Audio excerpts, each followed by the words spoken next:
Welcome, Hornets fans. It's national championship time. The tournament is underway. Everybody's excited, and we have an opportunity here in Charlotte to do something that we feel not many NBA teams, if any NBA teams, have the chance to do.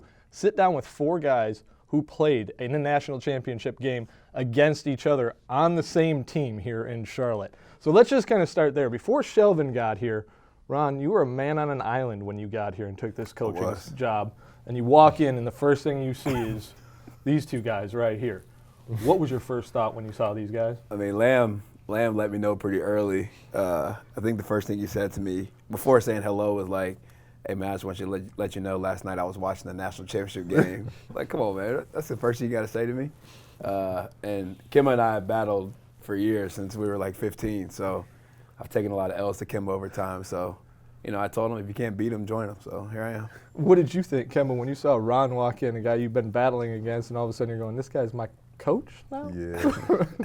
I think for me it wasn't even about like the national championship. It was more about like we're the same class in high school, and he's a coach in the NBA, you know, at such a young age. But you know, I always give him stuff about the national championship game. It was some good memories. But you know, we won, so I got the advantage, you know, to talk some trash. So yeah, we talk about it all the time, man. And Jeremy, it sounds like you didn't give him a chance to breathe. Like you're the first one to get on him, huh? I mean, I didn't really know him. I didn't know, you know, what else to say. So I thought we had that in common, you know, championship game. But no, yeah, it was always funny. It's always funny to talk about. Always funny, you know, laughs and like you said, because we won. I like to talk about it a little bit more. But yeah, that's all I had on my mind. See, he wasn't ribbing you. It was really more about he was just trying to bond. Trying to build a relationship. Yeah. That's fake. How did that relationship build, though, as the season progressed between the three of you guys? I mean, for me, pretty good. You know, like Kemba said, we go pretty far back as far as playing against each other, and you know, I've had great respect for him and Lamb, you know, in their careers in college, and obviously what they've done in the NBA. So just for me as a coach, being able to be here and work with these guys and see how they work on a day-to-day basis, see how they get better was, you know, it's been pretty good for me. Well, he's been all right as a coach for you guys both so far? Yeah, real good, man. It's been good to have him. You know, he knows his stuff, man. He's a smart dude, works hard, great energy each and every day, which is what we need around here because stuff can, over the course of the NBA season, you know, it can be a long grind. So yeah, no, he's been great. So when Shelvin hits the waiver wire after the trade deadline, are you busting into Coach Borrego's office and saying, we need to get Shelvin here, not only because he can help this team, but I need to get a Butler support over here? Yeah, that would have been a nice little addition. I don't think Coach would have gone for that had I just said that. But, you know, definitely just with the relationship that I have with Shelvin, you know, we were roommates from day one. You know, but also there's other guys on our staff, too, that have a relationship with him from other teams. So, you know, it really made sense to, you know, as you're trying to make a push for the playoffs, whatever the case may be, like, we know the point guard position is really important in the NBA. So, you know, you really can't have enough of them to, you know, try to get you to win games. And so it made a lot of sense. And now Shelvin, get a chance to talk to you, man. Yeah, what did you think when you got into this locker room and you walk in and you see Kemba and Jeremy over there? And are they giving you grief right away? A little bit, but the first thing I was thinking about, like, let's run it back. 2-on-2. No, they deserve to win. You know, even though it was an ugly game. You know, they put the work in. You know, I sat next to them in the locker room. Talk about it every once in a while, but not too much. 2-on-2, who's going to get who these days? Whoever Ron gone, we going at him. I'm fat and out of shape now, so. Well, let's talk about the runs both your teams made real quick. UConn, or Butler, you guys had the chance. You were in the national championship game the year before. Lost to Duke in a heartbreaking loss. And then you guys come back and do something not many teams are able to do. Make another run, and you make it from an 8 seed. Just talk about that run and what it meant to you guys to get back to the national championship game. The second year meant a lot. I think we were struggling a lot that year. I think it might have been like a 500 team. You know, got hot at the right time during the tournament. Things start clicking and rolling, and we was able to, you know, move on, you know, get past Florida and Wisconsin, and had the opportunity to compete against those guys.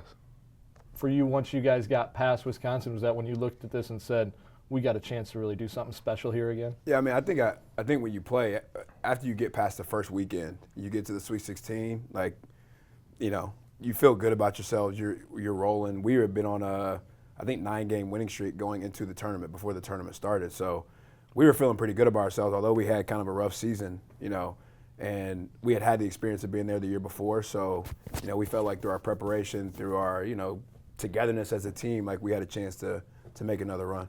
From you guys, from a UConn perspective, when you're watching what they're doing, number one, do you notice what a mid-major is doing in the tournament as you see them making their run, and maybe you start thinking this is a team we could square up against? They actually played right before us, I believe, in Washington. We both started in Washington, so we got a chance to watch them beat Pitt, and we were super excited about that because we knew that at some point we had to match up, and we didn't want to play Pitt again. Of course, obviously, because what happened in the Big East tournament. But we take notice of that. We watch ESPN and stuff like that. We knew these guys were in the chip the year before. And yeah, man, we just see how much they kept on winning and winning and winning. I mean, that's impressive, man. I mean, what they did was pretty special over those years. What about you as a freshman? I know Kemba obviously was in college already, but you're a freshman coming in. Did you know about Butler? Did you know about the run that they had made before and as you headed in to play you guys? Yeah, for sure. I definitely used to watch college all the time. Definitely watched when they was in the championship. And just going through the tournament, a lot of people were saying like, oh, it's two teams in the championship that, aren't very good or shouldn't be there. There could be better teams, but I felt like we was the hardest working teams that year. And just, obviously it takes a little luck to get there, but I definitely was watching them, and they were, they just executed real well. They knew how to play together. So I knew there was a dangerous team. I didn't think like, oh, it's Butler, we got this. Everyone on their team knew their role, and that's a huge thing when you're on the team. Once you guys got to Reliant Stadium in Houston, did you know internally that, hey, we're not going to lose this first game. We are making it back to the national championship? I would say so. I mean, honestly, we never thought we were going to lose. Overall, you never think you're going to lose, but we have been there before. You know what I mean? And we played VCU, who hadn't been there before. And I don't know. I felt like when we got to the tournament, it was like, we're going to win this. Even when we played these guys, I mean, these guys had a great year. We were cheering for them and everything in their run, but we were still like, we're going to win the national championship game. There was no doubt. You felt the same way? Yeah, I felt the same way, especially like in the summer. I get to play against a lot of guys. Like me and Kemba did a USA team together like the previous summer, so got to see his game, understand that, especially coming from mid-major. You're able to gain confidence when you're playing other high major schools, giving yourself a chance. And I like our team. Whenever we get on the court, I think we do a great job of playing together, and also having Coach Stevens is going to put us in position to be successful, so I always thought we had a chance to win. Now, Ron mentioned the run you guys put together. Everybody knows about the run you guys put together. 5 wins in 7 days to win the Big East tournament. 5 days. 5 days? Yeah. Not 7? Okay.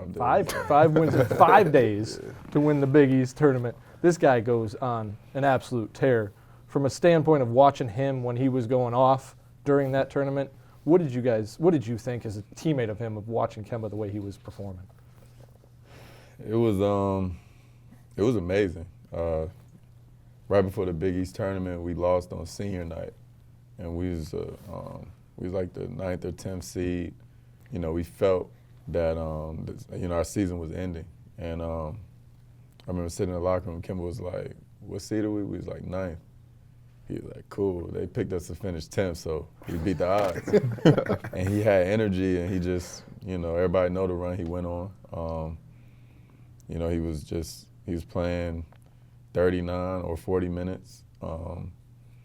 He just carried us. And I was a freshman. I was lost in it all. I was just playing hard, but I was lost. I was like, wow, like we're in MSG right now. We're hitting game-winning shots, and just the excitement. I see Carmelo on the side. It was just amazing to see everything. And then you know, for us to win 5 games in 5 days.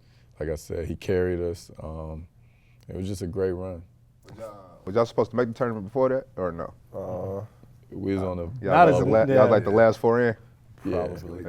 we was on the bubble for sure. For you, that run, I mean, we've heard you talk about it before, but was that the most incredible stretch of basketball that you can remember in your career? Question, easy. Yeah, it was crazy, man. It was, I don't know. Something came over me. It was crazy, man. I think for the most part, I think it was the doubt. I think it was the doubt in other people. You know, the analysts, everybody, just game by game. You know, people would just kept saying we were gonna lose. You know, the third game, play against Pitt. They're like, they're not gonna beat Pitt. No way. Then we beat Pitt. Then we get to the 4th game against Cuse. It's like all the ESPN guys, there's no way they can win 4 games. Too much. They're not gonna win. We win again.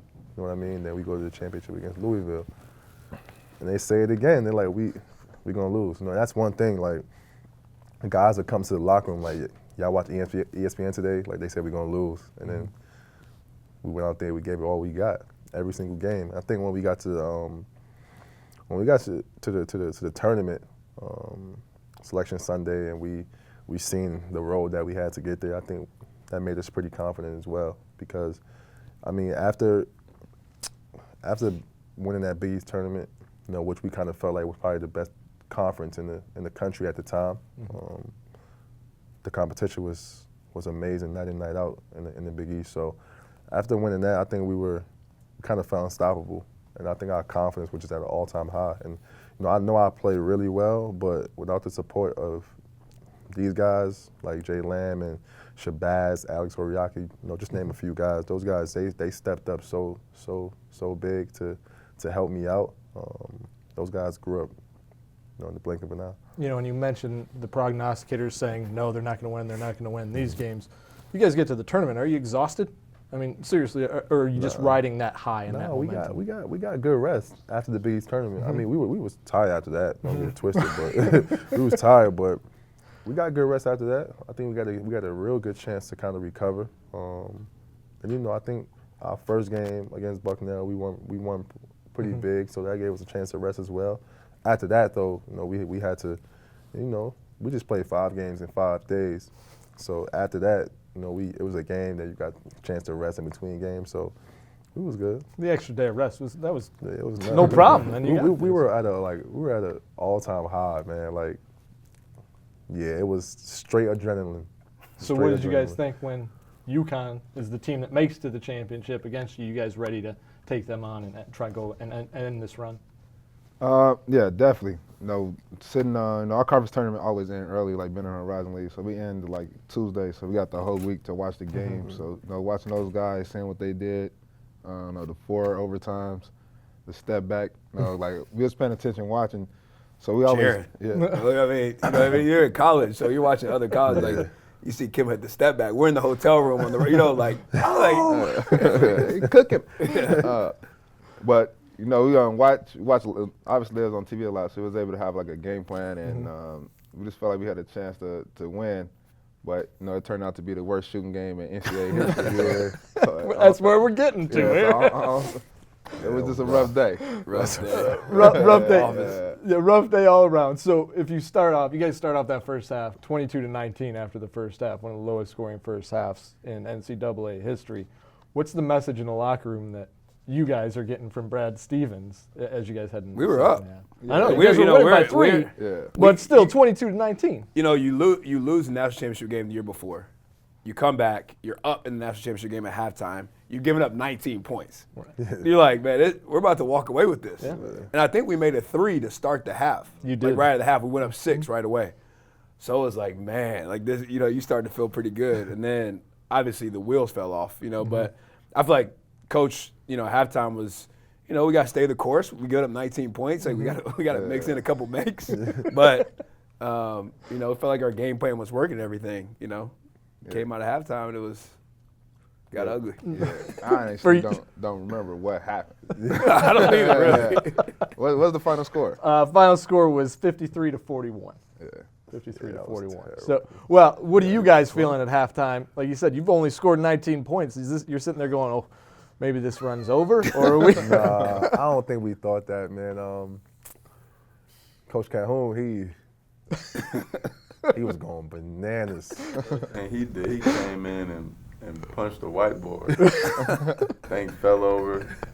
He went off. He went off. Yeah, he was calling Jay Lamb all kind of names. Yeah, that was crazy. But yeah, he was just trying to help us. You know, he said after the game, like, I seen y'all like letting the opportunity slip. And he went at us. He went at me and he went at Shabazz. And you know, it got pretty heated in there, but it worked. You know, he was you know, great at what he did. He was great at helping us play well, even though we didn't realize it all the time. Like, we would just get mad, like, why he's saying this, why he's saying that. But you know, he definitely helped us, and you know, came out and was able to do pretty good. Well, you mentioned you guys hit that three. You go up 25 to 19, and then there's a 13.5-minute stretch where you guys only made one field goal, a 22 to 3 run.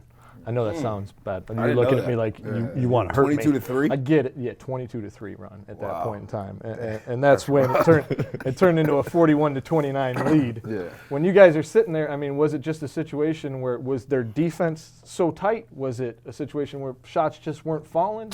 I wouldn't say they defense was out. You know, I feel like we was getting I'm pretty sure we was getting some good looks and just missing. But obviously they had to play some good defense. I mean, I think I remember Oriaki. Like, I mean, he challenged us at the rim a little bit. Yeah. You know, and Him and Roscoe, they was punching y'all. you know, we couldn't. we made. I know we made 4 2-point field goals the whole game. I know we made 12 total field goals. Yep. 4 of those were twos. Yep. 12 total field 12 goals of 64. for the whole game. 18%, right? 18.8%. Oh, Wow, goodness. he got it down. 12. I 12 know that. Yeah, 12 of 64 for 18. 4 of those were twos, and then we made 8 threes. I remember Shelvin made a 3, like, kind of like a little to late. end the half. Huh? To end the first half, right? Yeah, but I'm saying, like, But when late, we were yeah, kind of he broke, hit he like 2 made it. threes. Yeah, he made a couple threes where it was like, finally one went in. But I remember just like everything at the rim, like one of our teammates, Andrew Smith, who's now passed away, but you know, he was struggling. Our big fella, he was struggling at the rim against Oriaki. Like, we just couldn't, nothing at the rim. I just remember being like, man. Yeah, it was one of them games like when you lose, you can't even be mad. It's like, Yeah. like what are we gonna do? It was rough. Yeah, it was rough. For both teams, it was rough. It was rough. Well, and that's the thing. It wasn't necessarily the best offensive Yeah. performance by you guys either, Yeah. but you guys did buckle down. Calhoun said after the game he really challenged you guys in the locker room. I didn't know he punched the whiteboard, but also challenged you guys to play better defense as well, which in a low-scoring game, you're thinking maybe you guys are playing good enough defense. Was it a situation where you had to amp your things up defensively as well? It was. We had to. I mean, that was something we kind of had to hang our hats on that night. Like you said, both teams were just struggling to get baskets. So the only way you could win was by playing defense against stops and trying to get like easy baskets as much as possible. So that was the only way we could have won. It was a struggle. I think at that point we were kind of tired. I think so. Both teams. I mean, it took a lot. It takes a lot to get to that last game of the season. So, man, it was rough. It was rough. Shelvin says when you lost, you can't be mad almost the way you guys performed. But when you won, it's okay to be happy, right? I mean, you'll take that win, right, Jeremy? Yeah, for sure. For sure. It was extremely Win is happy. a win. When tournament time rolls around now these days, do you guys find yourselves reminiscing a little bit more, and do you still pay as much attention to what's going on in the tournament because of the fact that you guys both made such tremendous runs, especially knowing some of the guys in this locker room too? You know, you've got guys like Marvin and Miles and all these other guys who have had teams that have made runs too. Yeah, I say pay attention. I think but it's a down year for both of us. We not in the tournament. Right. They not in the tournament, so we got kind of be quiet around here. Yeah. But you definitely pay attention. I think we all love watching basketball and enjoy the excitement that that we once had while we was playing. What about you too, Ron? I mean, for me, these guys still play. Like, I don't play anymore, obviously. So, you know, that as far as a playing career, that was playing in college was my, you know, the peak. And, you know, it always, and I wasn't that good. These guys are obviously good. So when the national championship game rolls around, like, it's a reminder to me, like, oh, man, I played in one of the, you know, like, these guys play against the best players every night in the world. Right. I don't, right? So when I see, like, Carolina or whoever in the national championship game, I'm like, man, I played in two of these. Like, I was actually, like, you know, one of the guys who just is, like, just trying to help out all the good players in two of these. And it's a reminder of, like, just how special, you know, my career was personally, but as a team at Butler. And, you know, not a lot of people get to play in the national championship game. It's a pretty special thing. And I know one thing. You don't play in back-to-back national championship games if you're not very good, Ron. Let's be honest, man. You don't sell yourself short. I talked to Brad Stevens about that. He'll tell you how not good I really am. What about you guys? You guys find yourselves reminiscent at this time? I know even though UConn's not in it right now. For me, you know, because there's a lot of people that's in the league that never got to experience that. And you know, there have been people in the league that I've talked to that like, how was that? Like, I never thought that, you know, these people asked me. So just around this time, just seeing the courts, you know, it's the same. It just brings back great memories. One shiny moment, you know, just stuff like that. And then obviously the championship game, like he said, it's just amazing to think about, you know, that I was able to win a championship. I was cutting down nets, going through the tournament. You know, it's a great time of the year for me to reminisce and just, you know, watch some games. Like you said, go home, watch the games, see the excitement. It's always a good time for me. The other crazy thing that I always forget is, like, playing in a football stadium. Like, probably never get a chance to do it again. Yeah. Like, 70,000 people at a basketball game is like I ain't playing in the Olympics, so I guess I ain't gonna never have that opportunity. And I think that was very. And Reliant had some of those glass walls up too, so people could see in the stadium. Did that affect the game? I mean, I guess people want to know that. Was it a situation of good defense, or was it a situation? I mean, we played in it the year before. I mean, Lucas Oil in Indianapolis is different, but I mean, I didn't really shoot, but I didn't feel like it was that big.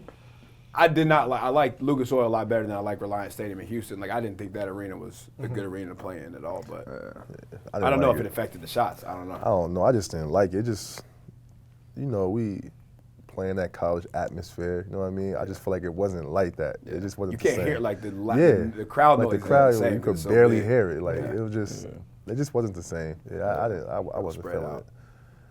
The thing for me, like, loved it. The hype around the game. I liked it too. I think it was just that we were so far, like, both schools so far away from Houston that nobody was there. But like in Indianapolis, when we was 5 miles away, that thing was rocking. Yeah. But the hype around the game is what like when I watch now, how hyped the game is. You know, like all the coverage, all the media, you know, everything is. When you're playing, you do all this, the media, you do all that stuff, but it's not like you're just playing a game. Like I don't know how y'all felt. It was like, all right, we're just playing another game. It is a national championship game, but you look at how hyped it is around the game, and you don't feel that when you're in it. You know what I'm saying? So to see that now is like, man, this, like, people thought this was a big deal. You know what I'm saying? Because it's just not the same when you're actually in the game. Yeah.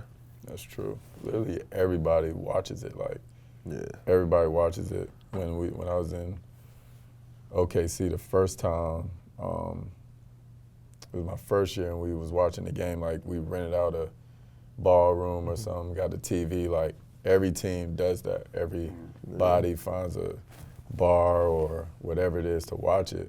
I didn't realize, like, the whole world, you know, is watching this game. So, yeah, that's crazy to think about too. Well, at the end of the day, all four of you provided some absolutely memorable moments for fans of basketball around the world.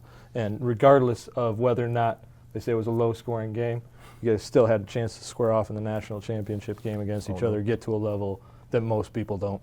And we've had a great chance to sit down with you and hear from all four of you. I really appreciate you all four sitting down. Sure. For Shelvin Mack, for Ron Norad, for Kemba Walker, and for Jeremy Lamb, I'm Matt Rochinski with Hornets.com.